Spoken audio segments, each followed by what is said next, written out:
জামালগঞ্জে শাসনা থেকে রামনগর রাস্তার কাজে অনিয়মের বিরুদ্ধে মানববন্ধন। আব্দুস সামাদ আফিন্দির পাঠানো তথ্যচিত্রে দেখুন বিস্তারিত।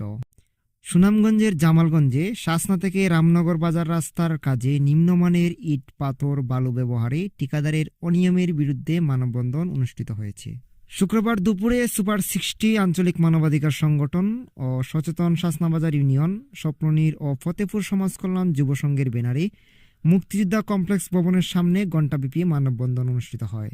মানববন্ধনে তোফাজ্জল হোসেনের সঞ্চালনায় এ সময় বক্তব্য রাখেন স্বপ্ননীর সংগঠনের উপদেষ্টা জাকির হোসেন, সভাপতি Selim Ahmed, super 60 team leader Aftahinur Khan Uday, Fatehpur সমাজ কল্যাণ যুব সংঘের সভাপতি মাওলানা মতিউর রহমান সহ অনেকেই। ভালো কাজ হয় এবং ভালো উন্নয়ন মানে কাজ হয়, যাতে টেকসইফুল কাজ হয় সেই আগামী। আর অন্যায়ের প্রতিবাদ যদি সবসময় হতো তাহলে এভাবে অনিয়ম প্রকাশ্যে অনিয়ম কেউ করতে পারতো না।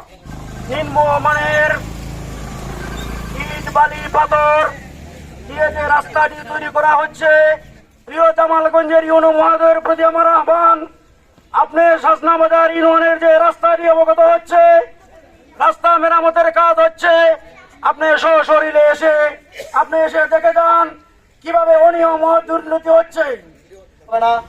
আমি আপনাদেরকে পড়া হুঁশিয়ারি দিতে চাই, আপনারা যদি অতি দ্রুত এই কাজটা সমস্যার সমাধান না করেন, আমরা সুপার 60 আঞ্চলিক মানবাধিকার সংগঠন কখনো কাউকে পরোয়া করে কথা বলি না। আমরা যেখানে অন্যায়, যেখানে দুর্নীতি, তার বিরুদ্ধে আমরা সোচ্চার হয়ে প্রতিবাদ করি।